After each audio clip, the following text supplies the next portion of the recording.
Hello guys, pasensya na hindi ako nakakapag-vlog ng ilang araw kasi busy. Ito nga kakalabas ko lang ng office, 7:30 na. Medyo madilim pa lang dito. Kasi ang 7 dito is maliwanag pa. So yun, kakalabas ko lang waiting for my bus. Ito ang view paglabas ng office. So ayan, madilim na. Coming na yung bus ko. Sinasakyan kong bus. Ayan, bus number 77 or 106. Surprise! Fresh flower from the Philippines. Imported flowers. Ayan, tapos na kumain. Hi guys, another surprise. Dumating na yung aking iPhone 7 Plus. So, gagawa tayo ng unboxing. So, ayan guys. Dapat kagabi pa ako mag-unboxing kaso nakatulog ako. So, today is Saturday na. So, let's do this. Ito yung iPhone. Ito yung packaging niya. Ayan, ganyan. Ayan yung price. Pero, syempre, hindi ko naman nakuha yan sa ganyang price. May discount ko siya nakuha. Ayan.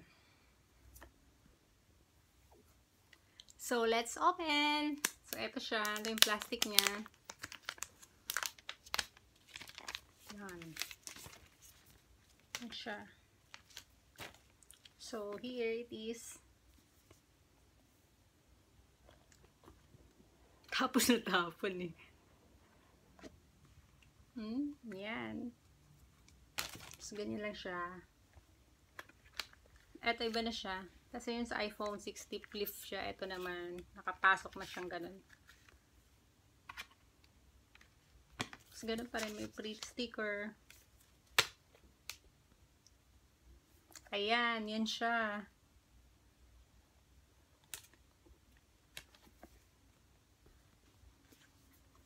Hindi pala siya malalaglag kasi ayan o, tataas mo siya. Unlike yung sa iPhone 6, mag-slide talaga siya. So, siya na usual. Ayan yung kasama mga accessories. Ayan. So, yun lang. Ayan, ang pinagkaiba lang sa iPhone 7, iPhone 6 Plus is eto. Yung white na yan. Tsaka yung camera. Kasi sa iPhone 6, dito yung white naka-line ganyan. Hindi ko siya mapakita guys kasi ginagamit ko siya ngayon. So, yun lang guys. Sana nagustuhan nyo and magta-transfer na ako ng data ko. So, bye-bye. Good night.